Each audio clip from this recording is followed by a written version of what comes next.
آپ دیکھیں کہ میرا آپ کو کیا ایڈوائز ہوگی کہ اگر آپ کو غصہ آ رہا ہے تو that is not the right time to talk. آپ اس سے کیا کہیں؟ آپ کہیں کہ ابھی مجھے بہت غصہ آ رہا ہے اس وقت، تو I need some time but I want to talk about it.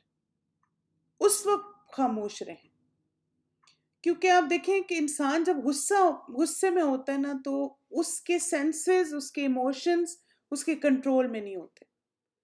جیسے ابھی میں نے کل کے پرسوں کی ایک آرٹیکل پڑھ رہی تھی، بڑا انٹرسٹنگ.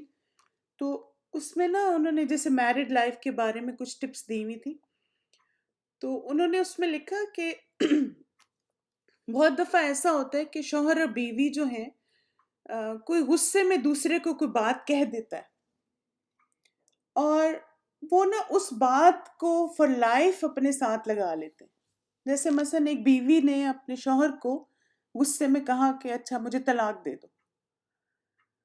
اب شوہر جو ہے وہ بار بار اس بات کو پوری زندگی اس نے یاد رکھا، یعنی کئی سالوں اس نے اس کو اپنے دل سے لگائے رکھا کہ اس نے نا مجھے فلانے ٹائم پہ کہا تھا مجھے طلاق دے دو، وہ تو میں عقل مند تھا، میں نے اس کو طلاق نہیں دی. تو اب آپ دیکھیں کہ غصے میں اسے نہیں پتا چلا، اس نے کہہ دی ایک بات، لیکن بعض لوگ فار لائف اس کو نہ لگا لیتے. تو انہوں نے کہا کہ اس کو آپ کو ایک چیز سائیکولوجیکلی انڈرسٹینڈ کرنی چاہیے کہ جب ایک انسان غصے میں ہوتا ہے نا تو اسے نہیں پتا ہوتا وہ کیا بول رہا ہے، and he does not mean it. تو آپ غصہ جب اس کا ٹھنڈا ہو جائے تو بعد میں آپ سوچیں کہ اس نے جیسے کچھ کہا ہی نہیں، تو پھر ہمارا ریلیشن شپ بھی سیف رہے گا. اور جب آپ دیکھیں کہ جب آپ ان باتوں کو مینشن نہیں کریں گے، آپ ان باتوں کو سامنے نہیں لائیں گے، تو اس انسان کو خود غلطی کا احساس ہوگا کہ میں نے ایسا کیوں کہا. بالکل ایگزیکٹلی.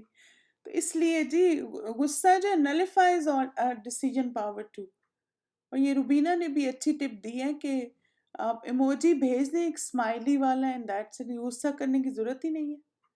لیکن ویسے بھی آپ دیکھیں کہ جب غصہ آ رہا ہو نا تو انسان کو بات نہیں اس وقت کرنی چاہیے. اسی لیے تو آپ دیکھیں کہ نبی صلی اللہ علیہ وسلم نے وہ بکر رضی اللہ عنہ کو جیسے ان کو دیکھ کے کیوں مسکرا رہے تھے، کیونکہ دوسرا بندہ جو ہے وہ اپنی جیسے ایموشنز برسٹ کر رہا تھا، ان پہ بولتا جا رہا تھا، اس کو غصہ آیا ہوا تھا یا جو بھی. تو جب انسان غصہ آگے سے کرتا ہے تو وہ شیطان کے کنٹرول میں آ جاتا ہے. Start a new day every day by forgiving at night before going to sleep. جی ہاں بالکل. کیونکہ ایک جگہ جیسے میں نے بڑا اچھا ایک محاورہ پڑھا تھا، میں نے اپنے لیے لکھا بھی ہوا ہے کہ اس میں لکھا ہوا ہے کہ اس کا وہ تھا کہ غصہ کیا ہے، کہ غصے کا مطلب ہے کہ دوسرے کے گناہ کی سزا خود کو دینا یا دوسرے کی غلطی کی سزا خود کو دینا. تو غصہ ہم کیوں کرتے ہیں؟ غلطی کوئی اور کرتا ہے اور ہم سزا اپنے آپ کو دیتے ہیں نا. تو کیوں آپ اپنے آپ کو پنش کریں؟ اس کو پنش کریں اپنے اچھے رویے سے، خاموش رہ کے اور اگنور کر کے. اور انشاءاللہ جب آپ اللہ کی خاطر کریں گے نا تو دوسرے انسان کے دل میں احساس بھی پیدا ہوگا. ٹھیک ہے، چلیے. یہاں پہ آپ دیکھیں کہ بہت ہی ایک آپ کہہ سکتے ہیں کہ گولڈن رول ہمیں دیا گیا لائف کو جیسے ہینڈل کرنے کا، مختلف معاملات کو. اور وہ گولڈن رول کیا ہے کہ جب بھی آپ نے کسی کو نصیحت کرنی ہے تو آپ کی موٹیویشن کیا ہونی چاہیے؟ یہ آیت کہ مثلا جب انسان دکھ اور غم میں ہوتا ہے تو بعض اوقات حق بات کی تلقین کیا ہے دکھ اور غم کے موقع پہ. یعنی اگر کوئی انسان منہ سے ایسی باتیں بول رہا ہے جو خلاف حقیقت ہیں یا مثلا اللہ کی نافرمانی میں آتی ہیں، اللہ کی ناپسندیدگی کی باتیں، تو اس وقت جب ہم کسی کو کوئی بھی اچھا ریمائنڈر دیتے ہیں اچھے انداز میں، جیسے مثلا آپ دیکھیں کہ کوئی کہتا ہے کہ اب میرا کیا ہوگا، اب میں اکیلی ہو گئی، اب فلاں نے یہ کر دیا، اس نے وہ کر دیا، ایسی کوئی باتیں بول رہے ہیں، اور آپ اس وقت سمپلی ایک بات اسے کہیں، اور وہ کیا ہے؟ آپ کہیں کہ دیکھو انسان نہیں ہے لیکن اللہ تو ہے نا، اللہ اپنے بندوں کا کارساز ہے، اللہ رازق ہے، اللہ کافی ہے ہمارے لیے، کیوں ہم پریشان ہو رہے ہیں؟ انشاءاللہ اللہ تعالیٰ آپ کو ہمت طاقت دے۔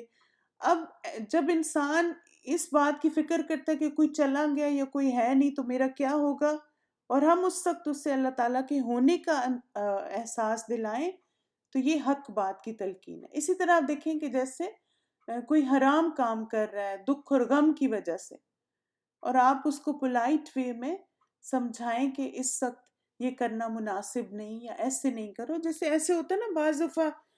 اب دیکھیں ایک حق بات کی یہ بھی تلقین ہے، جیسے میں نے خود ایک دفعہ دیکھا کہ وہ ایک خاتون، ان کے ہسبینڈ فوت ہو گئے، تو وہ بیٹھ کے رو رہی تھیں اور دوپٹہ ان کا اتر گیا، جیسے وہ ہوش نہیں تھا بیچاری کو، اتنے دکھ میں تھی۔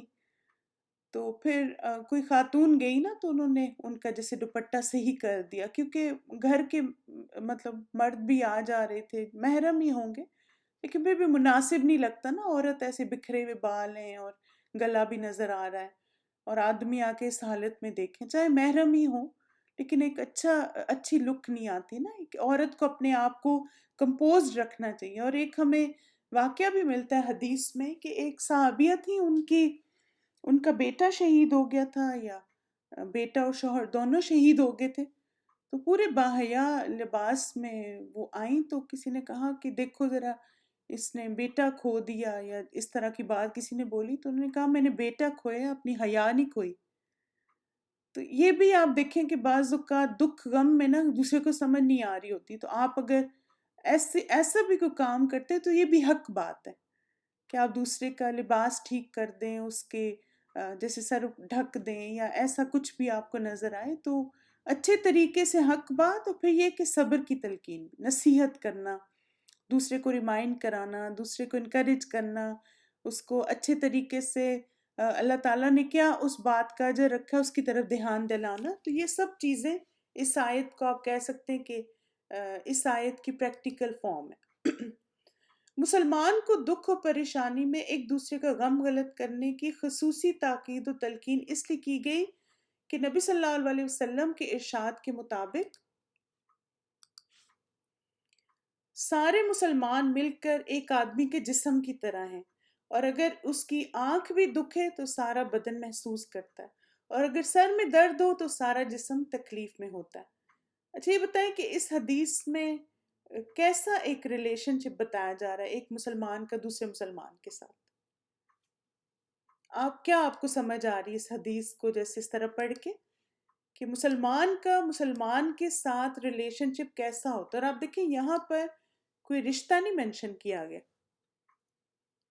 کلوز نٹ، شابہ، united together like Muslim, united like one body, all Muslim is one body, unity ہے، شاباش۔ اور پھر آپ دیکھیں اسی طرح نا کمپیشن ہے نا، یعنی مسلمان کے لیے اور اس کے دکھ غم میں اس کا دکھ اور درد محسوس کرتا ہے، فیل فار ادرس، یعنی وہ ایسا بے حس نہیں ہوتا۔ ان ادر ورڈز آپ یہ کہیں کہ بے حس نہیں ہوتا کہ دوسرا اگر دکھ میں ہو اچھا ایسا ہو چلو کوئی بات نہیں، یا مثلا یہ کہ بعض اوقات نا کچھ لوگ فوراً ان کے گناہ اور غلطیاں یاد کران، اچھا ہوا مقافات عمل، ایسا ہی ہونا چاہیے ان کے ساتھ۔ نہیں، اگر کوئی ایک ہرٹ ہوتا ہے تو سارے مسلمانوں کو تکلیف پہنچے۔ کسی کی امی بیمار ہیں تو آپ بھی محسوس کریں کہ میری امی بیمار ہوں تو مجھے کتنی تکلیف ہوتی ہے۔ کسی کے ابو بیمار ہیں، آپ محسوس کریں کہ آپ کے ابو بیمار ہوتے ہیں تو آپ کیسا فیل کرتے ہیں۔ کسی کا بہن بھائی تکلیف میں ہے تو آپ بھی وہ تکلیف محسوس کریں۔ کسی کا بچہ تکلیف میں ہے یا گمراہ ہو گیا، نافرمان ہو گیا، آپ اس کا دکھ درد محسوس کریں، نہ کہ پھر کہ ہاں خود تو فلمیں دیکھنے سے باز نہیں آتے، خود تو ان کو سوشلائزنگ سے فرصت نہیں، تو بچوں نے تو ایسا ہی ہونا تھا۔ نہیں، یہ ہمارے کہنے کا وہ مقام نہیں ہے۔ کون کیسا ہے، کیسا ہو رہا ہے، who are we to judge؟ کیا پتا ان کے اندر کیسے ایشوز ہیں اور کیسی اسٹرگل سے بیچارے گزر رہے ہیں۔ تو ہمیں نا اپنا عمل بس دیکھنا چاہیے، اور اپنا ریئیکشن بڑا پازیٹیو اور اچھا رکھنا چاہیے۔ ہم اتنے ججمنٹل ہو گئے ہیں، بالکل ہر بات میں نا ہم جج کرتے ہیں، اور اس ججمنٹ میں ہم آ کے ساری اپنی نیکیاں ضائع کر دیتے ہیں، جو اللہ نے نیکی کا موقع دیا ہوتا ہے اس کو بھی ویسٹ کر دیتے ہیں۔ تو اس لیے آپ دیکھیں کہ ایک جیسے یہ بھی اچھا پوائنٹ ہے کہ آپ کہہ سکتے ہیں کہ ایک مسلمان جو ہے نا وہ نان ججمنٹل ہوتا ہے. دوسرا اگر اس کو اپنا دکھ بتاتا ہے تو وہ اس کے دکھ کو سمجھتا ہے، محسوس کرتا ہے وداؤٹ ججنگ ہم. آج ہمارا یہ حال ہے کہ جب پرابلم اپنے گھر آئے تو فیل ہوتا ہے، اور دوسرے کی تکلیف سے دوسرا کس تکلیف سے گزرا ہے. جی ہاں بالکل. یعنی بعض اوقات ہم اس وقت نہیں محسوس کرتے، اور پھر بعد میں جب اپنے ساتھ ہوتا ہے تو پھر ہم کہتے ہیں ہاں اس نے یہ کہا تھا، اس کو بھی تکلیف. جیسے آپ دیکھیں، میں سوچتی ہوں کہ جیسے ڈاکٹرز ہوتے ہیں نا، تو میں کہتی ہوں ڈاکٹرز جو ہیں وہ اللہ تعالیٰ نے کتنا خوبصورت ان کو دل دیا ہوتا ہے. یعنی میجورٹی ڈاکٹرز ایسے ہی ہوتے ہیں، ایکسیپشنز ڈو ایگزسٹ. لیکن کوئی مریض جھوٹ بول رہا ہے یا سچ بول رہا ہے، ڈاکٹر اس پہ یقین کر لیتا ہے کہ ہاں اچھا واقعی اگر کہہ رہا ہے مجھے یہ مسئلہ ہے تو میں بھی اس کو یہ مسئلہ ہے. اور اگر کوئی ایگزیجریٹ کر رہا ہے تو وہ اس کی ایگزیجریشن کو بھی سچ سمجھتے ہیں، اور وہ اس طرح کنسرن اپنا شو کرتے ہیں کہ واقعی ہی دیکھو مثلا اگر یہ کہہ رہے اس کو تکلیف ہے تو may be this is the reason, وہ مے بی سچ بول رہا ہو، تھوڑا ایگزیجریٹ بھی کر رہا ہے. تو مجھے اس کو ایسا میسج دینا ہے کہ everything will be fine. اور جس ڈاکٹر کے اندر جتنا زیادہ کمپیشن ہوتا ہے وہ اتنا ہی بہتر طریقے سے مریض کو ہینڈل بھی کرتا ہے، وہ مریض کنونس بھی ہو جاتا ہے. جیسے مجھے ایک دفعہ کوئی بتا رہا تھا کہ اس کو نا بہت زیادہ ایگزائٹی ہو رہی تھی، اور تو کہتی میں جب ڈاکٹر کے پاس گئی تو اس سے کہتی کچھ مجھ سے باتیں کی، اور پھر اس نے کہتی مجھے یہ تھا کہ مجھے نا بس وہ کچھ ریلیکس کرنے والے ٹرینکولائزرز کچھ دے دے کہ اتنی مجھے ایگزائٹی. تو کہتی جب میں ڈاکٹر کے پاس گئی تو اس نے سارا میرا مسئلہ سنا، اور مجھے کہتی ہے کہ you seems like a strong woman, and you know strong people they don't depend on these medications, but still if you feel that you know you have جیسے تمہاری اگر ول پاور زیادہ اسٹرانگ نہیں ہے، تو کہتی اس نے پرسکرپشن لکھی اور اس کو فولڈ کر کے ٹیبل پہ رکھ دیا، اور کہتی it's your choice. But being a doctor I would say کہ you can still control this anxiety. جیسے تھوڑا سا واک کرو، دوسری چیزوں میں اپنے آپ کو انوالو کرو، بزی رکھو پازیٹیو چیزوں میں. تو بالکل یس. تو اب یہ کہ جیسے ہو سکتا ہے کہ بعض دفعہ صرف اتنی سی بات ہی دوسرے کو سننی ہو، اور پھر اس نے نہیں میڈیکیشن دی. وہ کہتی کہ مجھے اتنی اس کی باتیں، اس کا طریقہ اچھا لگا.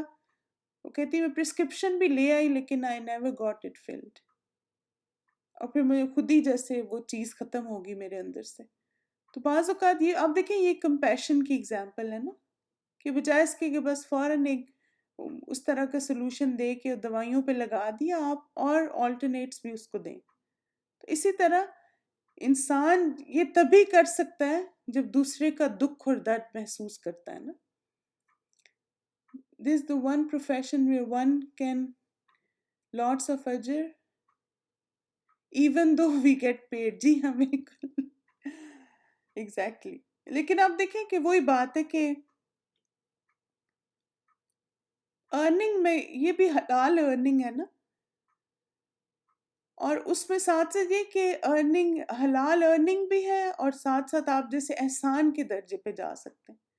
ایک تو یہ نا کہ ایک بزنس مین ہے، دوسرا آتا ہے چیز لیتا ہے چلا جاتا ہے، اور دوسرا یہ کہ وہ جو بزنس مین ہے وہ اس کی ڈیلنگز بہت اچھی ہیں، وہ مسکراتا ہے، وہ نائس وے میں پولائٹ وے میں بات کرتا ہے، ویلکمنگ ہے.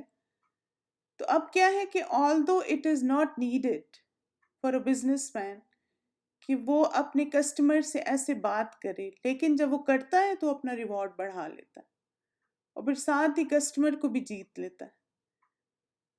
جیسے میرے بردر ان لا کا نا ریٹیل سٹور تھا ان کا، تو ان کے جو میجورٹی کسٹمرز تھے نا وہ صرف آتے تھے ان کی اچھی سروس کی وجہ سے، کیونکہ ان کو ہر ایک کے گھر کے حالات پتہ ہوتے تھے کس کا بچہ بیمار ہے، اور کس کا جو ہے وہ بچے کی شادی ہونے والی تھی، کس کے ابو جو ہے پاکستان گئے ہوئے تھے، یعنی سب کے بارے میں ان کو پتہ ہوتا تھا، جب بھی کوئی آتا تھا اس سے پوچھتے تھے اچھا ابو آ گئے پاکستان سے واپس، یا امی چلیں گی پاکستان، یا وہ آ گئے، بیٹے کی شادی ہوگی، فلانا ہو گیا فلانا ہو گیا. تو some times this is what people need. تو آپ کا کام بھی ہو جاتا ہے اور ساتھ ساتھ آپ دیکھیں ان کو بھی ایک جیسے ان کی سوشل اچھی ایکٹیویٹی ہو جاتی. تو بہرحال ہمارا ایک دوسرے کے ساتھ ایسا ہی تعلق، ایسی بانڈنگ ہونی چاہیے کہ ایک کمپیشن ہو، ایک جیسے بس بے حسی نہ ہو. آپ دیکھیں ان ادر ورڈز آپ یہ کہہ سکتے ہیں. مگر افسوس یہ کہ ہمارے ہاں مسلمان قرآن و سنت کی دوری کی وجہ سے اس موقع کے آداب خود بھی بھلا بیٹھے، یعنی پتہ ہی نہیں. اور اگر کوئی دوسرا صبر اور برداشت کا دامن تھامے نظر آئے تو اسے ایسے موقع پہ رلانے اور واویلا مچانے پر اکسایا جاتا ہے، اور یہ سمجھا جاتا ہے کہ اس نے ایسا نہ کیا تو غم اندر ہی رہ جائے گا اور اس کے لیے تکلیف و اذیت کا باعث بنے گا، یا پھر اس کے لیے یہ گمان کر لیا جاتا ہے کہ اسے دکھ ہی نہ ہوا کیونکہ اسے مرنے والے سے پیار ہی نہیں تھا. دراصل ہم اس دنیا کی محبت کو اللہ کی محبت پر فوقیت دے رہے ہوتے ہیں، اس لیے ہمیں چھوٹے بڑے نقصانات پر صبر ذرا مشکل سے ہی آتا ہے. اب دیکھیں یہ بہت ہی انہوں نے زبردست بات کی کہ کچھ لوگ یہ سمجھتے ہیں کہ اگر کوئی دوسرا بہت رو دھو رہا ہے، بہت شور مچا رہا ہے تو اس کو بڑا دکھ ہے، اور جو خاموشی سے بیٹھا ہے صبر کر رہا ہے اس کو کوئی دکھ ہی نہیں. یعنی اور پھر آپ دیکھیں کہ ہر انسان کے اندر نا آنسو کی بھی تو کیپیسٹی ہوتی ہے نا، کتنے ایک آنسو اس کے نکلیں گے. اور پھر یہی ہوتا ہے کہ ایک فرسٹ آؤٹ برسٹ ہوتا ہے اور پھر اس وقت انسان رو دھو کے دل ہلکا کر لیتا ہے. بعض دفعہ نہیں ہے اس وقت رونا آتا، لیکن اس کا ہرگز مطلب نہیں ہے کہ دوسرے کو دکھ ہی نہیں ہے. جیسے میں نے خود کچھ لوگوں کے منہ سے سنا، انہوں نے کہا کہ باپ چلا گیا اور دیکھو ذرا ایک آنکھ میں آنسو نہیں، آنکھ تر ہی نہیں ہوئی.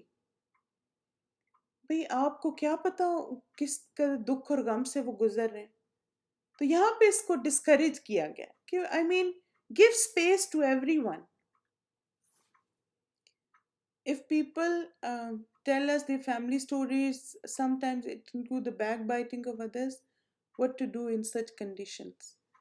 بس آپ نا جتنا جلدی اس جملے کو کنکلوڈ کر سکتی ہیں کریں کہ اللہ تعالیٰ ان کو ہدایت دے، ان کو سمجھ دے. آپ دیکھیں بس ہوتا ہے بعض لا علمی کی وجہ سے لوگ ایسے کرتے ہیں، بس ہمارا کام ہے کہ ان کو یاد دہانی کرائیں اس طرح کی بات. should we make them cry؟ نہیں، ان کو ٹائم دیں، انشاءاللہ خود ہی اس چیز سے نکل آئیں گے. ہر انسان کا نا غم کو ہینڈل کرنے کا ایک اپنا طریقہ ہوتا ہے. مجھے اگر لگتا ہے کہ میں رو لیتی ہوں تو میرا دل ہلکا ہو جاتا ہے، تو ڈز ناٹ مین کہ اگر حلیمہ بھی روئیں گی تو ان کا بھی دل ہلکا ہوگا. مے بی ان کو کوئی اور طریقہ آتا ہو جس سے وہ اپنے آپ کو جیسے کام ڈاؤن کرتی ہوں، ریلیکس کرتی ہوں. تو ہر ایک کا مختلف ہوتا ہے نا. تو اس لیے ہم آپ دیکھیں کہ جس طرح پانچوں انگلیاں برابر نہیں ہو سکتی نا، پانچوں لوگوں کے ریاکشنز بھی برابر نہیں ہو سکتے. Maybe they're doing صبر on اول وقت and controlling themselves. جی ہاں بالکل. We only see our out appearances and outer reactions. Exactly. تو اس لیے نا مجھے لگتا ہے کہ یہاں جو بات کی جا رہی ہے نا وہ یہ ہے کہ ہمیں دوسرے کو سپیس دینی چاہیے. Let them deal with the grief in their own way and let them deal with the happiness in their own way. اب آپ دیکھیں کہ جیسے کچھ لوگ ہوتے ہیں نا وہ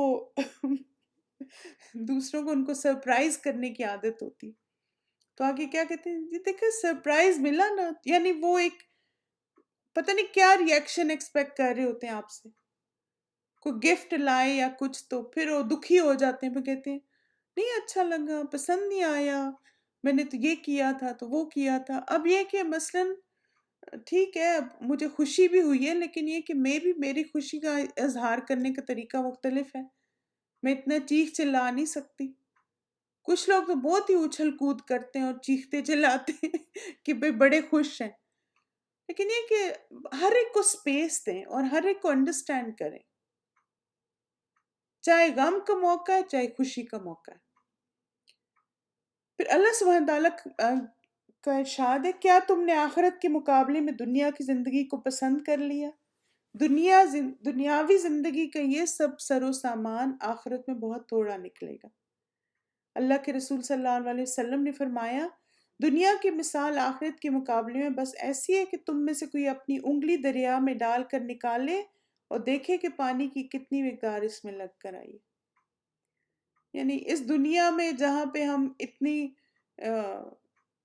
چیزیں کر رہے ہیں، بڑے سے بڑا دکھ، بڑے سے بڑا غم بھی ہے نا، تو وہ بس اس دنیا میں ہی ہے۔ اصل جو غم اور دکھ انسان کو ہونا چاہیے وہ آخرت کا ہے، جو کہ اتنی طویل ہے اور اتنی لمبی ہے۔ کیا اس کی لینتھ ہے، اس کے لیے سمندر کی اگزامپل یوز کی گئی، اور یہ دنیا کیا چیز ہے، اس کے لیے انگلی پہ جتنا پانی لگتا ہے اس کی مثال استعمال کی گئی۔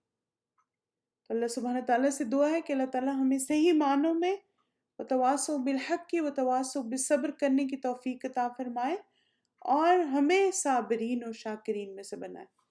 جزاکم اللہ خیرا کثیرا، بارک اللہ فیکم، سبحانک اللہم و بحمدک، اشہد ان لا الہ الا انت، استغفرک و اتوب الیک۔ السلام علیکم ورحمۃ اللہ وبرکاتہ۔